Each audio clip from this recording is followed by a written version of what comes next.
Socorro Susan Caro. She was convicted in April 2002 in Camarillo, California, for the murder of 3 of her children, 11-year-old Joey, 8-year-old Michael, and 5-year-old Christopher, leaving her youngest child, who was only 1 year old, unharmed. On the night of the 22nd of November, 1999, a marital argument escalated after Caro accused her husband of not loving or respecting her. That evening, she entered her children's bedrooms and fatally shot the 3 oldest boys. She then turned the gun on herself and pulled the trigger, but she survived after undergoing 2 brain surgeries.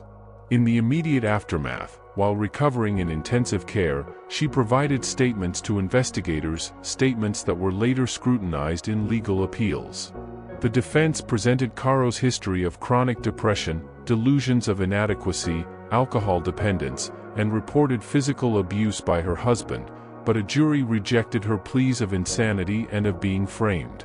In June 2019, the California Supreme Court unanimously upheld her death sentence, affirming that any evidentiary errors during trial were harmless. Socorro Susan Caro remains on California's death row. Cynthia Lynn Kaufman. She was convicted on the 30th of August, 1989 for the murder of 20-year-old Karina Novus. In November 1986, Kaufman, then 24 years old, and her boyfriend, James Gregory Marlowe, were drifting across California in the weeks after his release from prison. Marlowe had deep ties to white supremacist gangs, and together they embarked on a spree of abductions, sexual assaults, and killings that would leave 4 young women dead. On the 7th of November, 1986, in Redlands, California, they targeted Karina Novus in a shopping center parking lot, forcing her into her own car at knife point. She was bound, driven to a remote desert area near Victorville, and strangled to death. Less than a week later, they killed another woman, Linnell Murray, in Huntington Beach, and investigators would eventually link them to the earlier murders of Sandra Neary and Pamela Simmons. Arrested on the 14th of November, 1986, Kaufman initially claimed she had been coerced into the crimes, describing years of abuse at Marlowe's hands. The jury did not accept her defense. In 1989, she was found guilty of first-degree murder with special circumstances in the Novus case and sentenced to death, the first woman in California to receive such a sentence after the state reinstated capital punishment in 1977. Kaufman remains on California's death row at the Central California Women's Facility in Chowchilla. Shauna Ford. She was convicted on the 22nd of February, 2011 for the murders of 29-year-old Raul Jr. Flores and his 9-year-old daughter, Brazenia Ileana Flores. On the 30th of May, 2009, in Arivaca, Arizona, Ford orchestrated a deadly home invasion, claiming she was targeting a suspected local marijuana trafficker. Accompanied by Jason Eugene Bush and Albert Gaxiola, she gained entry to the Flores home by posing as law enforcement. They searched for drugs and cash, but when nothing was found, the encounter turned into an execution. Raul Flores was shot multiple times, and young Brazenia was killed as she pleaded for her life. Raul's wife, Gina Gonzalez, was also shot but survived by feigning death until the intruders left. Her eyewitness account, along with recovered stolen jewelry and incriminating text messages, tied Ford directly to the crime. Arrested soon after, she faced a high-profile trial in Pima County, where prosecutors argued the murders were a calculated act of greed and racial hatred. The jury agreed, and Ford was sentenced to death by lethal injection. She remains on Arizona's death row at the Lumley unit of Perryville Prison. Maureen McDermott. She was convicted on the 1st of October, 1990 for the murder of 27-year-old Stephen Matthew Eldridge. On the 28th of April, 1985, in Van Nuys, California, McDermott devised a plan to eliminate her roommate and co-owner of their home.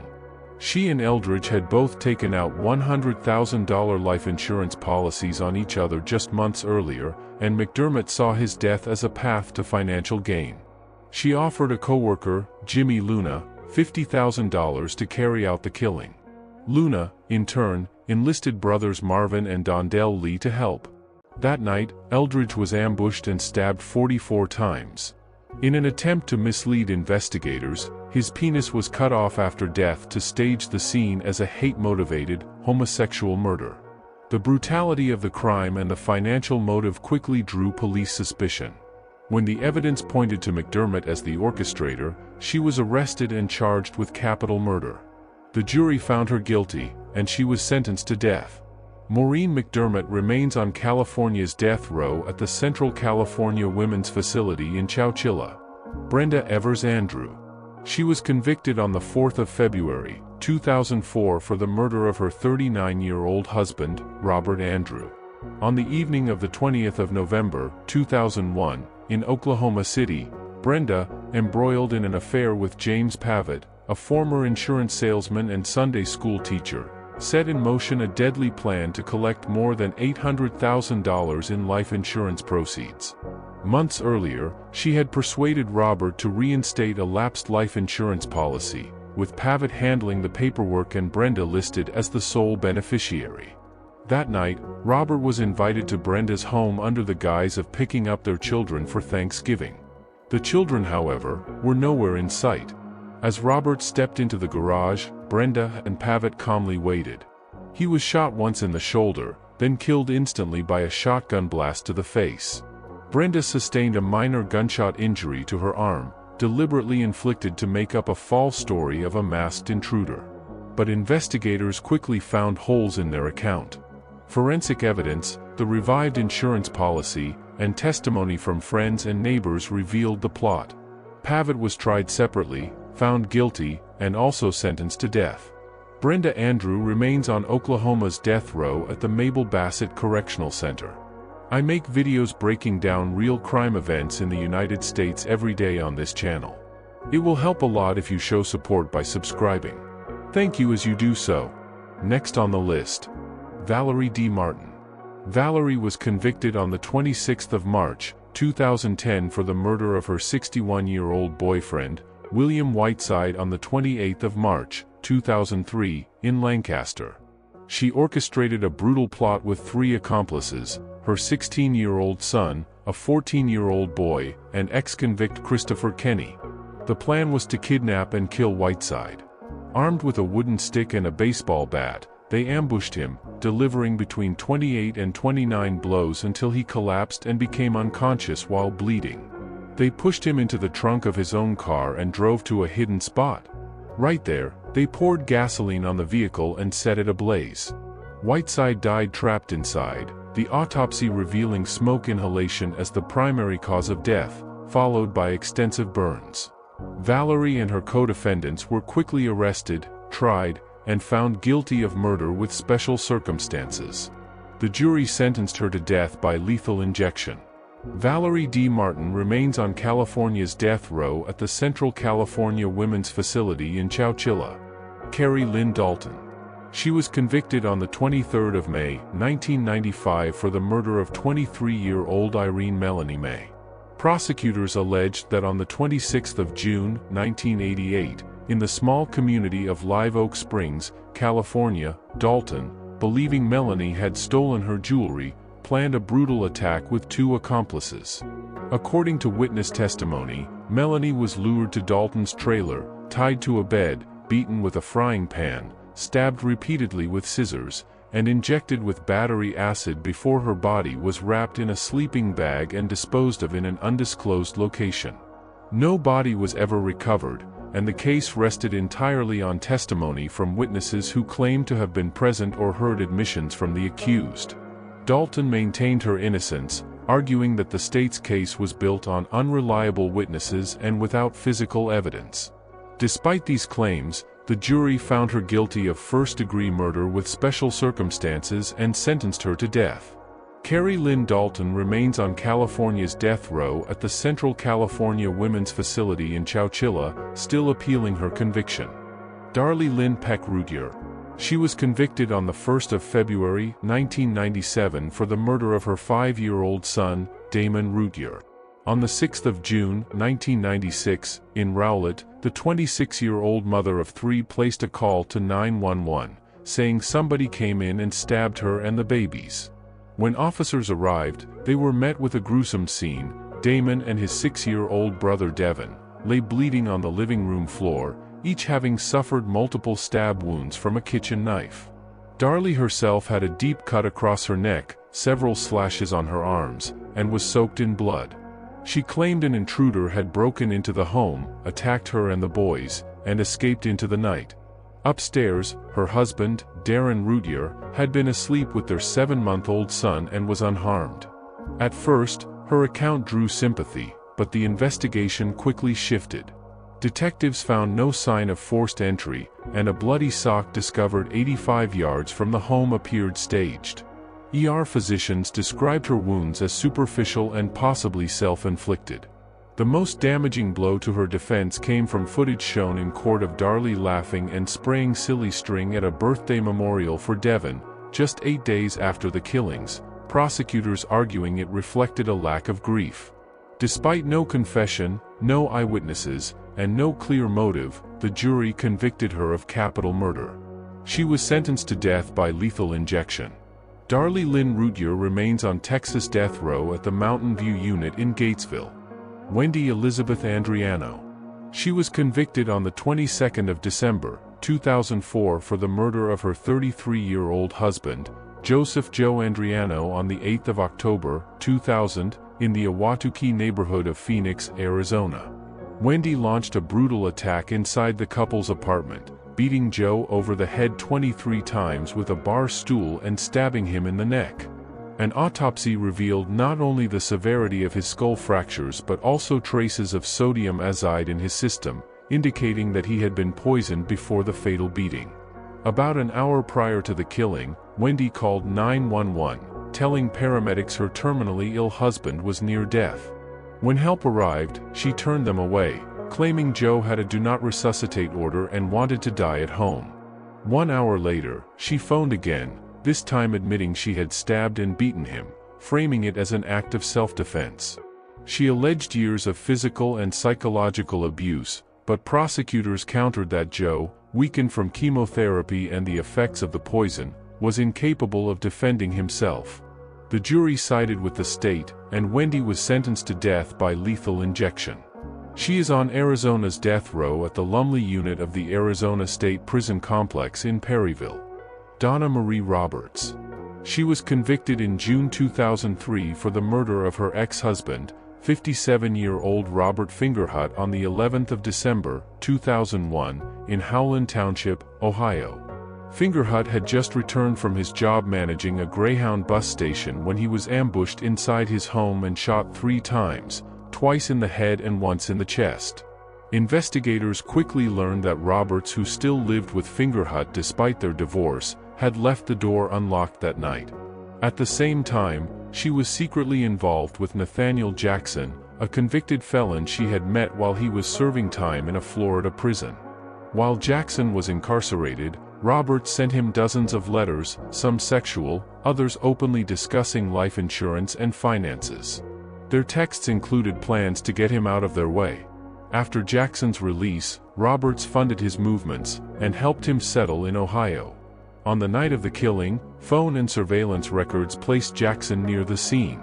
In Roberts' car, police found evidence believed to have been used in the crime, both pointing to her involvement in planning and covering up the murder. Jackson was tried separately, convicted, and sentenced to death. The jury found Roberts guilty on all counts, and she became the first woman sentenced to death in Ohio since the reinstatement of capital punishment. She remains on death row at the Ohio Reformatory for Women in Marysville. Michelle Lynn Michaud. Michelle was convicted for the 2nd of December, 1997 murder of 22-year-old Vanessa Leigh Sampson. That morning in Pleasanton, Sampson was on her way to work at an insurance office when she was lured into a green Dodge minivan driven by Michaud and her partner, James Anthony DeVeggio. The couple abducted her and drove toward a remote area near Lake Tahoe. Inside the van, Sampson was stripped, restrained, and subjected to prolonged sexual torture, including the use of modified curling irons, while a rubber ball gag suppressed her screams. After hours of abuse, they strangled her with a rope and dumped her body in the snow. 2 days later, her remains were discovered by authorities. The evidence against Michaud was overwhelming, Her fingerprints were found on the torture devices, Vanessa's DNA was recovered from the gag and inside the van, and multiple women, including a 13-year-old friend of Michaud's daughter, testified to prior assaults by the pair. The prosecution argued that Sampson's killing was part of a disturbing pattern of predatory violence. Michaud was convicted of murder with special circumstances and sentenced to death by lethal injection. She remains on California's death row at the Central California Women's Facility in Chowchilla. Tierra Capri Gobble. She was sentenced to death on the 26th of October, 2005 for the murder of her 4-month-old son, Phoenix Cody Parrish, on the 15th of December, 2004, in Alabama. Phoenix was found unresponsive in the home of his mother. An autopsy revealed devastating injuries: a fractured skull, broken ribs, 2 broken wrists, and extensive bruising, evidence of sustained and repeated physical abuse. Investigators discovered that child welfare officials had previously removed both of Gobble's children due to signs of neglect and abuse, ordering that she have no unsupervised contact. Despite this, the agency restrictions were violated. Gobble admitted to striking Phoenix when he wouldn't stop crying, claiming she was overwhelmed and exhausted. But medical experts testified that his death could not have been accidental, and the pattern of injuries showed it was not a single moment of violence but part of ongoing abuse. A Houston County jury convicted her of capital murder, and she was sentenced to death. Tierra Capri Gobble remains on Alabama's death row. Kimberly Diane Cargill. She was convicted in 2012 for the June 2010 murder of 39-year-old Cherry Walker in Smith County, Texas. Walker, who had mild intellectual disabilities, worked as a babysitter for Cargill's young son and was scheduled to testify against her in an upcoming Child Protective Services hearing. Cargill feared that Walker's testimony would damage her case, so she lured her out of her apartment that evening under the guise of a meeting. Walker never returned. Cargill asphyxiated her, then transported the body to a rural area. And right there, she set it on fire in an attempt to destroy evidence. The remains were discovered by authorities, and investigators quickly tied the crime to Cargill through witness statements and physical evidence. At trial, prosecutors described the killing as calculated and motivated by self-preservation, while the defense argued there was no direct evidence placing Cargill at the moment of death. The jury found her guilty of capital murder, and she was sentenced to death. Kimberly Diane Cargill remains on Texas death row at the Patrick O'Daniel unit in Gatesville. Samantha Allen. She was convicted on the 7th of August, 2017 for the murder of her 10-year-old cousin, Aim Lynn Deal, on the 12th of July, 2011, in Phoenix, Arizona. Aim was discovered lifeless inside a locked plastic footlocker in the sweltering garage of the home she shared with her aunt and legal guardian, Cynthia Stoltzman. The box, only about 3 feet deep, left her barely enough room to curl up, and she had suffocated in the heat. Prosecutors said 23-year-old Samantha Allen, Cynthia's daughter, and her husband, John Allen, forced Aim inside as punishment for taking a popsicle without permission. The case revealed a horrifying pattern of long-term abuse. Aim had been subjected to forced exercise, food deprivation, and regular beatings. On the day she died, Allen and her husband left her locked in the trunk for hours. After their arrests, both confessed to their role in the punishment that caused her death. A jury found Samantha guilty of first-degree murder and multiple counts of child abuse, sentencing her to death along with a concurrent 74-year prison term for the related abuse charges. Samantha Allen remains on Arizona's death row at the Perryville Prison Complex. Brittany Marlowe Hallberg. She was convicted on the 27th of March, 1998 for the murder of 80-year-old A.B. Towery Sr., a retired Air Force veteran and widower, on the 13th of November, 1996, in Amarillo, Texas. Hallberg, then 23 years old and engaged in sex work, was inside Towery's home when the encounter turned deadly. According to her account, Towery discovered her using drugs in his house, and a confrontation erupted. She claimed that when he pulled her hair, she reacted violently. But the evidence told a different story. Towery had been stabbed nearly 60 times with a paring knife, beaten with a hammer, and had part of a lamp shoved down his throat. After killing him, Hallberg stole his wallet, credit cards, and vehicle before fleeing Texas. 4 days later, she was found hiding in a friend's apartment in Memphis, where she was arrested without incident. At trial, prosecutors argued the killing was not an act of self-defense but a brutal robbery-murder, pointing to the sheer extent of the violence and her flight from the state. The jury agreed, convicting her of capital murder and sentencing her to death by lethal injection. Brittany Marlowe Hallberg remains on Texas death row at the Mountain View Unit in Gatesville. Heather Level Keaton was convicted for the murders of her 2 stepchildren, 4-year-old Natalie Alexis DeBlaise and 3-year-old Chase DeBlaise, whose deaths occurred between the 4th of March and 20th of June, 2010, in Mobile County, Alabama. Prosecutors said the children suffered months of escalating abuse at the hands of their father, John DeBlaise, and their stepmother, Keaton. Natalie died first, on the 4th of March, after being gagged and locked inside a suitcase. Just over 3 months later, on the 20th of June, Chase died after being bound with tape and forced to stand throughout the night. The children's bodies were not discovered until months later. Natalie's remains was found in Alabama and Chase's in Mississippi. Witnesses testified to the ongoing mistreatment, describing conditions that amounted to prolonged torture. Keaton, who denied directly killing the children, was accused of encouraging and participating in the abuse, and of doing nothing to stop it.